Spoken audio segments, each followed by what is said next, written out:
pour investir. Le match des traders.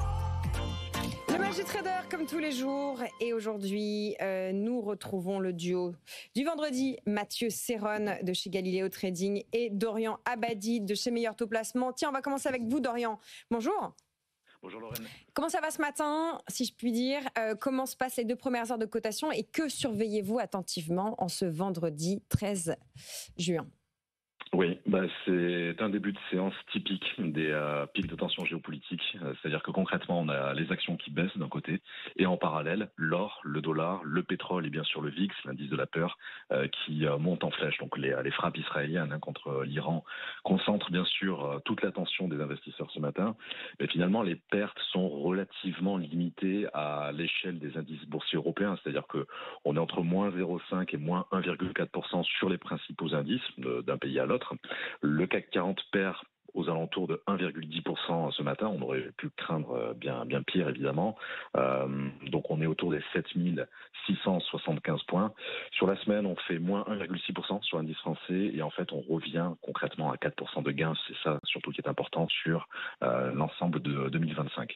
Donc les principaux objectifs des vendeurs à court terme pour aujourd'hui et puis pour le début de semaine prochaine, en cas d'extension du conflit, sont sur les 7006 et les 7540 points pour les shorts, pour les vendeurs au niveau du CAC.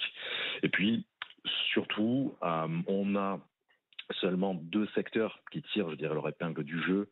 Celui de la défense, bien sûr. Thales signe une petite hausse de 0,2-0,3% pour le moment. Et puis le secteur de l'énergie, puisqu'on a Total qui gagne 1,6-1,8% dans le sillage finalement du pétrole. C'est-à-dire qu'on a une hausse du baril d'or noir de 8% par rapport à hier. Et ici, alors la crainte est très importante, c'est le fait que le détroit d'Ormuz, par lequel transite 20-21% de l'offre mondiale, et bien que le détroit puisse être paralysé par l'Iran. Donc ça, c'est le grand sujet évidemment à surveiller.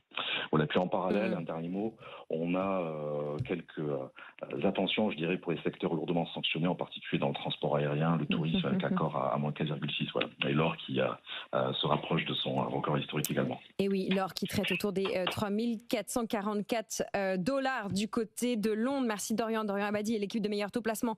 Mathieu Serron, pour conclure cette semaine d'un point de vue technique, d'un point de vue graphique et puis d'un point de vue, j'allais dire, mental, qu'est-ce que vous pouvez nous dire ce matin ?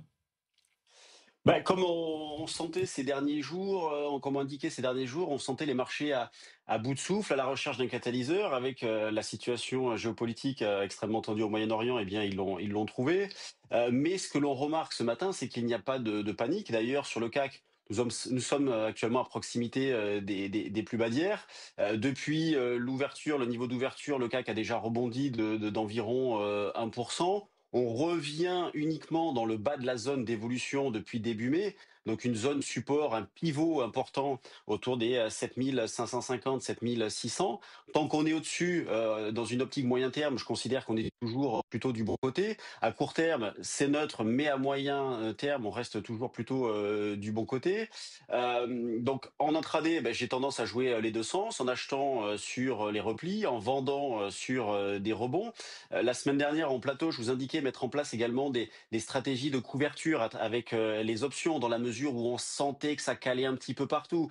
Et d'autant plus qu'avec une volatilité implicite assez basse à ce moment-là, eh bien, les options ne coûtaient pas cher. Cette stratégie-là porte ses fruits et permet également d'aborder les marchés beaucoup plus sereinement. Dorian en parlait, le VIX a explosé, il a pris 16%. Autour de 21. Quand on regarde le niveau de volatilité sur le CAC, on est autour de 16. Donc on a un début, on va dire un début de nervosité.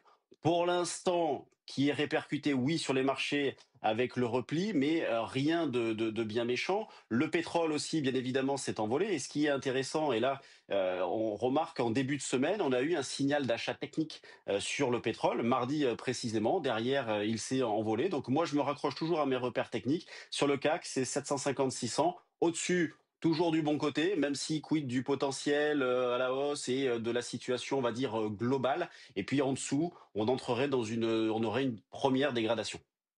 Merci beaucoup, Mathieu.